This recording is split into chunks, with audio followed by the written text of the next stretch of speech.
let me get your full name and title here, and look at me instead of the camera. Yes, sir. Jonathan Miller, Prairie View City Councilman, position 1. Now, what happened to you last night? I going outside checking my line brothers, and it turned into me, I guess, being accused of gotta read it, interference with public duties and resisting arrest.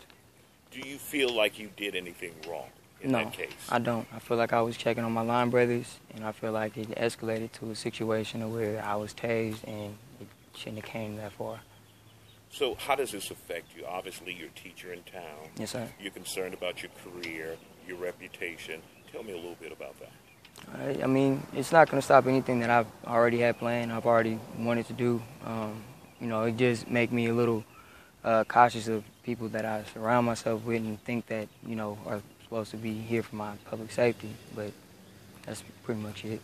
And you've been a huge supporter of the police department. It's my understanding you recently voted for a pay increase for them, right? Yes, sir. Any regrets at all? No regrets. Honestly, I just feel like if you have those resources, they just need to be used in the proper way. Okay. And real quick, I know you got to go, but when they talk about resisting arrest, in any form or fashion, did you resist arrest of these police officers last night? I don't believe so. And if you can explain just real quick one more time what happened. As I said before, I was going outside to help my line brothers when, you know, I had the conversation with the officer, asking what was going on, why they were being, you know, ID'd or whatever, and it escalated into the situation that happened last night.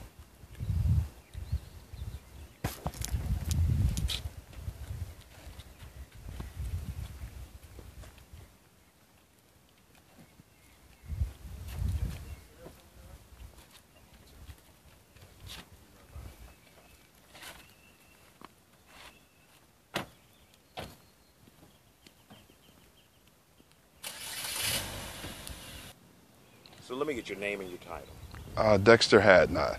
I'm a Agilent Technologies employee and a concerned citizen about things that's going on in our community that just shouldn't be tolerated. Now, this is your fraternity brother. What do you think about his situation and what he's and how he's been treated and arrested? Well, the situation, I don't know the full grasp of it. I just know the person, and I know that this is not a person that falls victim to circumstances that you know you shouldn't have yourself in.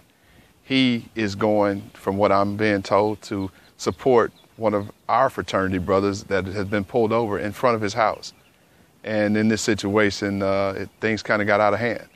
With him being on his knees, he's not being a threat to anyone. When you're on your knees, why would you need to be tased? If you're not following instructions. Police are going to tell you a lot of things, and you have to be aware of what you're saying and what you're doing. And what I mean by that is that if I am on my knees, I have submitted to you. You don't need to harm me physically.